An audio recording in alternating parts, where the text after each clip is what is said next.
NTV time, जनता की बात जनता के साथ। मां के प्रेमी ने किया नाबालिग से दुष्कर्म का प्रयास, मां ने भी धमकाया। पिता के साथ थाने पहुंची पीड़िता, पास्को एक्ट का केस दर्ज। नमस्कार, एनटीवी टाइम में आपका स्वागत है। खबर इंदौर से, जहां इंदौर के हीरानगर क्षेत्र में नाबालिग किशोरी के साथ मां की प्रेमी ने दुष्कर्म का प्रयास किया।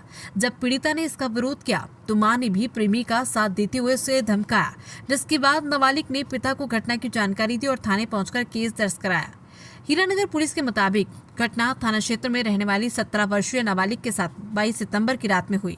पीड़िता की रिपोर्ट पर पुलिस ने आरोपी राहुल और पीड़िता की 37 वर्षीय मां के खिलाफ पास्को एक्ट और बीएनएस की अन्य धाराओं में केस दर्ज किया है। अपने पिता के साथ थाने पहुंची पीड़िता ने पुलिस को बताया कि मेरी मम्मी पापा के बीच विवाद के चलते वे दोनों अलग अलग रह रहे हैं और तलाक का केस भी चल रहा है। मैं अपनी मम्मी के साथ रहती हूँ। मेरी मम्मी ने आरोपी युवक से दोस्ती के बाद प्रेम संबंध बना लिए। इसके चलते आरोपी हमारे घर पर ही रहने लगा और आते जाते मुझ पर बुरी नियत रखता है। वो अश्लील हरकतें भी करता है। घटना दिनांक रात में भी मां का आरोपी प्रेमी मेरे पास आया और अश्लील हरकतें करने लगा। उसने मेरा मुंह दबा दिया और बलात्कार का प्रयास करने लगा। मैंने विरोध किया और किसी तरह शोर मचाया तो मेरी मम्मी भी जाग गई, लेकिन उसने भी आरोपी का साथ दिया और मुझे दोनों ने गालियां दी और धमकाया कि यदि किसी को ये बात बताई तो जान से मार देंगे। पीड़िता ने पुलिस को बताया कि बाद में मौका पाकर मैं अपने पिता के घर गई और सारी घटना बताई। पुलिस मामले की जांच कर रही है। आरोपी फरार है।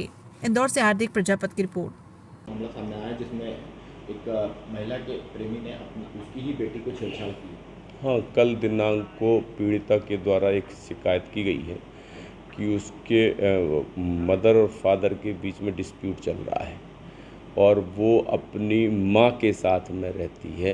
तो माँ और माँ के प्रेमी दोनों के द्वारा मिल करके उसके साथ में छेड़छाड़ और गलत नीयत रखी गई है, जिसकी प्राथमिकी दर्ज कर ली गई है। आरोपी की गिरफ्तारी के प्रयास किए जा रहे हैं। जल्दी ही प्रकरण के सारे साक्ष्यों को कलेक्ट करके प्रकरण को न्यायालय प्रस्तुत किया जाएगा। आपको भी आरोपी बनाया गया है? जी हाँ, जो पीड़िता के द्वारा बताया गया है कि वो चूँकि उसकी जो माँ है, उसका जो प्रेमी है, उसके द्वारा गलत हरकत की गई है और उसका साथ उसकी माँ के द्वारा दिया जा रहा है। ऐसे तथ्य अभी तक आए हुए हैं।